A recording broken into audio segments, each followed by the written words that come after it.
멈춘 시간 속 잠든 너를 찾아가 아무리 막아도 결국 너의 곁인 걸 결국엔 여행을 끝내 이젠 돌아가 너라는 집으로 지금 다시 way back home.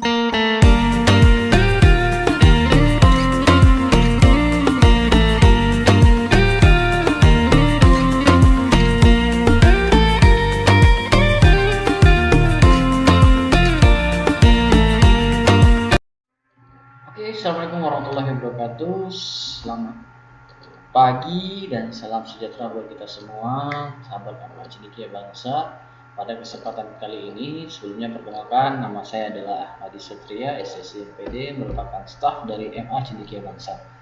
Oke teman-teman, pada kesempatan kali ini kita akan mengenal Sekolah Madrasah Aliyah MA Cendekia Bangsa di Jalan Kubang Raya Kilometer 1 Simpang 46, Kota Pekanbaru, Provinsi Riau. Selayang Pandang. Nah, kalau Selayang Pandang merupakan sedikit ya historiskal terkait MA Cendekia Bangsa teman-teman. Nah, MA Cendekia Bangsa ini merupakan sekolah lanjutan dari MTS atau SMP sederajat yang ada di Kota Pekanbaru teman-teman. Oke ya. Nah, kita akan mengulas terkait program unggulan yang ada di MA Cendekia Bangsa. Yang pertama itu ada Skill Academy, yang kedua ada Science Qur'ani, yang ketiga ada EduTrade, yang keempat ada Muhadharah, yang kelima adalah bahasa asing, dan keenam adalah karakter building. Nah, oke, sebelum kita masuk, dapatkan inspirasi dari MA Cendekia Bangsa. Oke teman-teman, Utsman bin Affan mengatakan teman-teman, tanpa ilmu amal tidak ada gunanya, sedangkan ilmu tanpa amal adalah hal yang sia-sia teman-teman. Pada dasarnya adalah antara ilmu agama dan ilmu pengetahuan umum itu harus seimbang teman-teman. Jadi ketika teman-teman bergabung di MA Cendekia Bangsa, maka pengetahuan ini akan diajarkan oleh para teman-teman. Oke ya, jadi tanpa ilmu amal tidak ada gunanya, sedangkan ilmu tanpa amal adalah hal yang sia-sia. Maka antara ilmu pengetahuan umum dan agama harus seimbang ya. Baik, kita mulai untuk program unggulan pertama. Itu adalah Skill Academy. Apa sih Skill Academy? Sebuah media atau wadah untuk meningkatkan soft skill di berbagai bidang keilmuan secara spesifik, dibimbing oleh pembimbing akademik atau mentor teman-teman. Pada dasarnya kita memiliki kemampuan yang berbeda-beda teman, iya kan? Pasti kita memiliki kemampuan yang berbeda. Nah mungkin kan si A sama kemampuannya dengan si B, tidak mungkin, karena si A pasti berbeda dengan kemampuannya si B. Nah begitupun sebaliknya teman-teman. Nah bagaimana cara kenapa program unggulan kita buat Skill Academy? Karena kita mewadahi nih teman-teman kemampuan teman-teman. Jadi nanti ketika teman-teman daftar di sini, kemudian nanti awal masuk itu kita akan asesmen teman-teman. Nah asesmen itu adalah di mana kemampuan teman-teman. Contoh nih, misalnya teman-teman kemampuannya ada di bidang sains misalnya seperti baik itu matematika, biologi, kimia, fisika dan lain-lain sebagainya. Nah hal itu yang nanti kita ulang terus untuk membimbingnya dan diarahkan oleh mentornya seperti itu. Setelah teman-teman dites, di asesmen, kemudian nanti udah dapat ininya, teman-teman nanti akan diarahkan, bang teman-teman bagusnya di sini loh seperti itu. Jadi nanti ada mentor yang mengarahkannya sehingga nanti kemampuan teman-teman itu diupgrade terus. Nah teman-teman asal teman-teman tahu di sini kita full day ya, maksudnya full day. Kemudian ada 5 hari, hari Senin, Selasa, Rabu, Kamis dan Jumat. Nah sementara di hari Kamis itu adalah skill akademinya teman-teman atau skill day-nya teman-teman. Nah disitulah di-upgrade terus kemampuan-kemampuan teman-teman. Nah kak gimana nih kalau mata pelajaran yang lain seperti itu? Nah, mata pelajaran lain tetap kita pelajari teman-teman, tetapi kita tidak fokuskan ke sana, tapi kita hanya fokus di mana kemampuan teman-teman. Jadi ketika teman-teman sudah daftar awal sudah tahu nih arahnya mau kemana. Contoh ya, teman-teman nanti akan menjadi ambil jurusan IPA misalnya. Nah, kita akan arahkan teman-teman nih ketika udah mau tamat di sini 3 tahun lah prosesnya itu untuk setiap minggunya itu kita kan skill day itu kemampuannya dari soal-soal yang kita pelajari baik itu public speaking atau apa yang lain seperti itu. Jadi ada arahnya kemana teman-teman nanti ketika udah tamat misalnya di perguruan tinggi ini. Jadi udah ada mentornya, udah ada pembimbing yang akan mengarahkan teman-teman itu ya untuk Skill Academy. Nah kemudian yang kedua adalah Sains Qur'ani teman-teman. Apa sih Sains Qur'ani? Yaitu mencocokkan teori-teori sains dan dengan kandungan Al-Quran, memahamkan kepada teman-teman bahwasanya Al-Quran itu mendahului sains dan semua teori tentang sains sudah dijelaskan di dalam Al-Quran. Nah jadi itulah tadi antara ilmu agama dan ilmu pengetahuan umum harus disinkronkan. Nah, apalagi nih program unggulan di sini. Tidak hanya itu teman-teman. Nah, contoh nih, teman-teman punya hafalan tahsin misalnya atau hafalan tahfiz ya, hafalan tahfiznya gitu. Apakah sudah juz 30 atau juz 29, 28, berapa juz gitu. Nah, itu teman-teman akan melanjutkan ya, bukan dari ulang dari awal lagi gitu. Misalnya teman-teman tahsinnya sudah tahsin A, tahsin B atau apalah itu nanti akan dites sehingga nanti teman-teman akan melanjutkan dari apa yang sudah teman-teman pelajari. Kecuali nanti ada mungkin dari teman-teman yang dari negeri misalnya belum ada sama sekali tahsinnya, tahfiznya seperti itu. Nanti kita akan ajarkan di sini teman-teman. Nah, yang paling penting itu adalah akhlak, bagaimana teman-teman bisa memahami terkait pembelajaran agama itu sendiri seperti itu ya. Nah, kemudian adalah EduTrip. Apa sih EduTrip? Yaitu kegiatan belajar yang dilakukan di luar sekolah atau alam, melakukan perjalanan edukasi setiap mata pelajaran dan melakukan riset teman-teman. Nah, pada dasarnya adalah biasanya nih teman-teman ya, kalau EduTrip itu kan lebih ke teman-teman per akhir tahun ya seperti itu ya. Nah, kalau kita tidak teman-teman per mata pelajaran.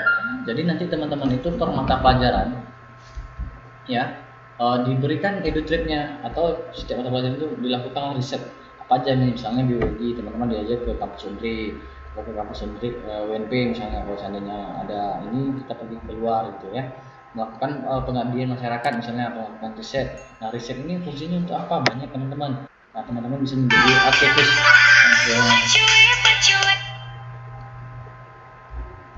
ya, ada aktivis lingkungan seperti itu ya teman-teman, sehingga nanti teman-teman bisa enak untuk bagaimana untuk pengetahuannya seperti itu. Jadi teman-teman sebentar ya,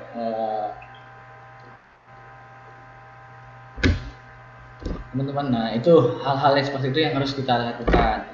Jadi ketika teman-teman masuk sini ada riset yang teman-teman lakukan seperti itu ya. Nah, kemudian adalah muhadharah. Apa sih muhadharah? Pembinaan kemampuan anak dalam public speaking, berpidato, khutbah serta tampil di depan umum teman-teman. Jadi pada dasarnya adalah teman-teman itu tampil nih. Bagaimana kita ajarkan teman-teman berpidato. Nah, ini di dalam dua bahasa ya teman-teman, bahasa Arab dan bahasa Inggris nantinya akan diajarkan. Nah, kemudian untuk bahasa asing program kita adalah bahasa Arab dan bahasa Inggris. Nah, menjadikan bahasa Arab dan bahasa Inggris sebagai bahasa keseharian di sekolah. Jadi kita menggunakan bahasa Arab dan bahasa Inggris di sekolah. Ini membekali teman-teman sebagai modal untuk berkompetisi di lapangan menghadapi era globalisasi. Nah, mungkin teman-teman sudah pernah lihat di YouTuber ya, Vicky Naki misalnya, dia bahasanya bagus, banyak bahasa yang dia kuasai. Nah, dia belajar dari YouTube. Nah, kalau teman-teman di sini ada mentornya gitu. Sembari nanti teman-teman ada nanti full wifi di sini ya. Nah, kemudian belajarlah nanti terkait bahasa seperti apa. Itu ya teman-teman ya.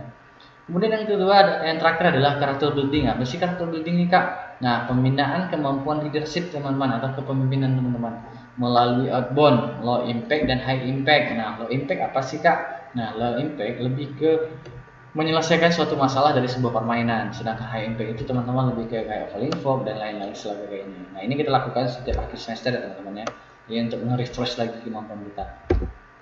Nah, teman-teman sekalian, untuk pada ini, untuk di MA Cendekia sendiri itu kita ada dua jurusan. Yang pertama itu adalah jurusan IPA ya, ilmu pengetahuan alam, yang mana IPA itu mempelajari mengenai gejala-gejala alam dan menerapkan langkah ilmiah agar siswa paham dan menguasai konsep alam. Nah, teman-teman tahu lah ya, ruang lingkup IPA itu seperti apa, ada makhluk hidup, energi, perubahan, bumi dan alam semesta, serta proses materi dan sifatnya seperti itu ya. Nah, Kak, gimana nih? Apakah kami bisa nih nanti ketika udah tamat masuk ke farmasi? Ya bisa dong teman-teman, karena teman-teman udah belajar kimia gitu ya. Jadi kita akan ajarin teman-teman dan ada mentor yang akan mengarahkannya. Jadi teman-teman jangan takut ketika teman-teman udah ngambil IPA, berarti saintis itu sudah banyak cabangnya. Misalnya teman-teman mau jadi dokter, mau jadi guru juga bisa dan lain sebagainya. Oke ya. Nah kemudian jurusan yang kedua adalah IPS ya, ilmu pengetahuan sosial, sudah jelas ya. Itu lebih ke bagaimana sosialnya ada itu banyak, nanti teman-teman mau jadi guru geografi, guru sejarah, atau mau nanti kedinasan kayak BMKG atau STAN, Sekolah Tinggi Administrasi Negara. Nah, itu bisa melalui di jurusan IPS teman-teman. Dan banyak lagi ada ilmu pemerintahan, IPDN ya, itu adalah nih. Nah, info-info itu yang kita berikan nanti ketika teman-teman mengambil jurusan, kami arahkan untuk kemana teman-teman perginya. Nah, teman-teman, dalam di MA Cendekia Bangsa ini kita menerapkan kemerdekaan dalam belajar. Yang pertama itu adalah audio ya nih, seperti yang kakak pakai ya. Sambil belajar kita mendengarkan musik sambil kita mengerjakan tugas. Nah, ini merupakan pembelajaran yang harus teman-teman kuasai sehingga enak untuk kita belajar. Nah, kemudian yang kedua adalah kinestetik. Nah, kinestetik ini lebih ke teman-teman praktik nih. Teman-teman lebih enak enjoy langsung tampil praktek di luar misalnya atau di dalam di laboratorium. Nah, kita bisa ini kan karena kita ada edutipnya per mata pelajaran itu kita praktekkan kepada teman-teman sehingga nanti teman-teman tidak canggung di dalam kelas tapi kita juga ada ininya. Kemudian yang terakhir adalah visual teman-teman. Nah, visual merupakan bagaimana teman-teman diberikan tugas, bagaimana teman-teman kerjakan. Nah, inilah kita kombinasikan untuk belajar sehingga nanti teman-teman benar-benar merdeka untuk belajar. Apa sih yang ingin teman-teman lakukan itu kita berikan kebebasan, kita berikan wadahnya untuk teman-teman supaya bagus untuk ininya ya. Kita lanjut. Nah, sekolah kami lingkungan pembelajarannya. Nah, teman-teman, untuk kita ruang kita full AC ya teman-teman. Kita mempunyai ruang kelasnya kita full beasiswa SPP 1 semester. Nah, kemudian kita free wifi teman-teman. Nah, kenapa kita free wifi? Karena kita nanti akan berikan pembelajaran terkait teknologi teman-teman. Bagaimana nanti kita akan mencari referensi-referensi jurnal-jurnal ilmiah yang internasional dan bisa kita jadi bahan referensi kita untuk riset kita ya teman-teman. Seperti itu, maka kita memberikan kesempatan kepada teman-teman untuk membawa gadget, tapi ada batasannya teman-teman. Apakah boleh bawa gadget? Boleh, tapi kita batasi dengan ada mentor yang membatasinya seperti itu. Nanti ada mentor, pokoknya ada skemanya seperti apa. Nah, kemudian yang terakhir adalah laboratorium berjalan. Nah, Kak, kok ada laboratorium berjalan sih Kak? Nah, laboratorium berjalan ini sama halnya dengan pepatah mengatakan di kampus Sumatera Barat itu mengatakan ya teman-teman Indonesia Nipraga mengatakan alam tak kambang menjadi guru seperti itu. Jadi alam itu jadi tempat kita untuk belajar gitu ya, sama halnya ini. Nah, kalau laboratorium berjalan itu kita bisa saja kita nanti pergi ke kampusnya UNRI misalnya atau pergi ke kampusnya UIN yang dekat dengan kita ya teman-teman. Mungkin itu ya teman-teman. Nah, kemudian nih ekstrakurikuler kita teman-teman. Nah, yang pertama adalah pramuka. Nah, pramuka udah jelas ya teman-teman. Pramuka itu adalah bagaimana melatih kepemimpinan kita, kemudian kemandirian kita sehingga kita nanti enak untuk belajar.